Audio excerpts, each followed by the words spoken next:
क्या हो अगर एक दिन समय खुद तुम्हारे सामने आकर कहे, जो चाहे मांग लो, पर मुझसे यह मत पूछना कि मैं क्यों भागता रहता हूं? तो तुम क्या चुनोगे? यह कहानी है एक ऐसे बालक की जिसने पूरी दुनिया के सुख ठुकरा दिए सिर्फ एक उत्तर के लिए। एक छोटे से गांव में आर्यन नाम का बालक रहता था।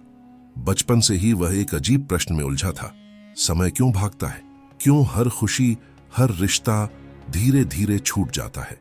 एक दिन उसने निश्चय किया, वह इस प्रश्न का उत्तर ढूंढेगा। वह जंगलों, पहाड़ों और नदियों को पार करता हुआ एक प्राचीन गुफा तक पहुंचा, जहां कहा जाता था कि स्वयं काल समय निवास करता है। गुफा के भीतर अंधकार था, पर आर्यन के मन में प्रकाश। 3 दिन और 3 रातें वह बिना भोजन, बिना जल वहीं बैठा रहा। ना डर, ना शिकायत। चौथे दिन एक गूंजती हुई आवाज आई, बालक, मैं समय हूं और तुम्हारी प्रतीक्षा देखकर प्रसन्न हूं। मांगो 3 वरदान। आर्यन बोला, पहला वरदान, मेरे माता पिता सदा सुखी रहें। दूसरा, मुझे ज्ञान मिले जिससे मैं दूसरों का मार्ग दिखा सकूं। समय मुस्कुराया। और तीसरा, आर्यन की आंखों में चमक थी, मुझे यह जानना है कि तुम क्यों भागते हो, क्यों हर चीज छीन लेते हो। क्षण भर के लिए समय भी शांत हो गया। फिर बोला, यह प्रश्न मत पूछो बालक, इसके बदले मैं तुम्हें अनंत धन, यश, लंबी आयु और अमृता जैसा सुख दे सकता हूं।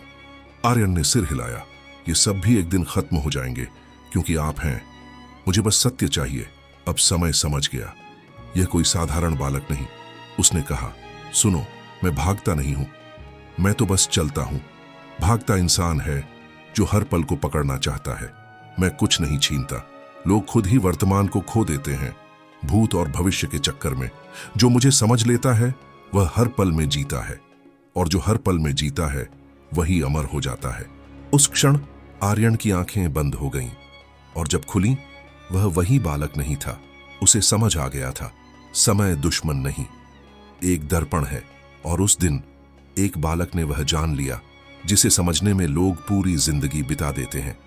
उसने सुख नहीं चुना, उसने सत्य चुना, और यही है जीवन का सबसे बड़ा रहस्य।